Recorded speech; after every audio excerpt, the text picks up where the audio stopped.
দর্শক দেখুন বায়ু বিদ্যুতের পাখাটা আসলে কিভাবে ঘুরতেছে।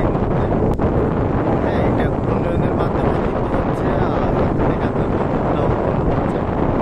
বিদ্যুৎটা উৎপন্ন হওয়ার পরে কিন্তু এই যে দেখুন এখানে কিছু মেশিন রয়েছে। মেশিনে হচ্ছে এই বিদ্যুৎটা জমা হয় বা হচ্ছে বিভিন্ন প্রক্রিয়াজাতকরণের মাধ্যমে হচ্ছে এটা আপনার জাতীয় গ্রিডে কিন্তু এই বিদ্যুৎটা যায়। খুব আসলে অসাধারণ একটি ভিউ।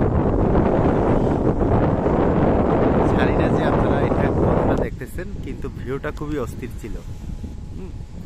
আর এখানে আসলে কেউ আসলে আসলে মানে মনে হয় যে পাখাটা যেন আমার উপর দিয়ে যাচ্ছে বা একটুর জন্য আমার গায়ে লাগবে, এই টাইপসের একটা ফিল হয়। কিন্তু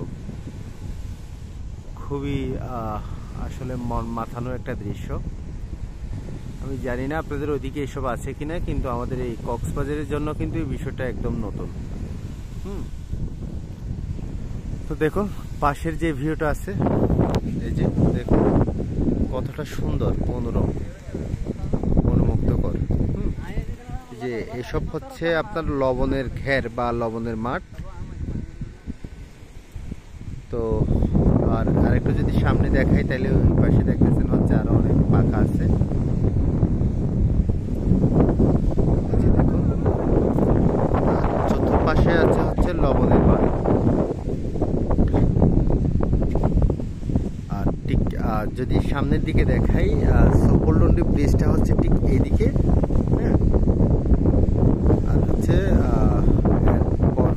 আর এই পাশে যেটা আছে, এপাশে আর হচ্ছে বেশি না, 1 কিলোমিটার মতো গেলে হচ্ছে আপনার মহেশখালী। ছোট্ট একটি খাল আছে, খাল বা হচ্ছে একটি কি বলে সাগরের মোহনা আছে, ওটা ক্রস করলে হচ্ছে মহেশখালী। আমি যদি একটু জুম করে দেখাই, ওই যে কতগুলো গাছ দেখতেছেন দূরে, হচ্ছে মহেশখালীর গাছ। পাহাড়ের সাদৃশ্য যেটা দেখতেছেন ওটা হচ্ছে মহেশখালী।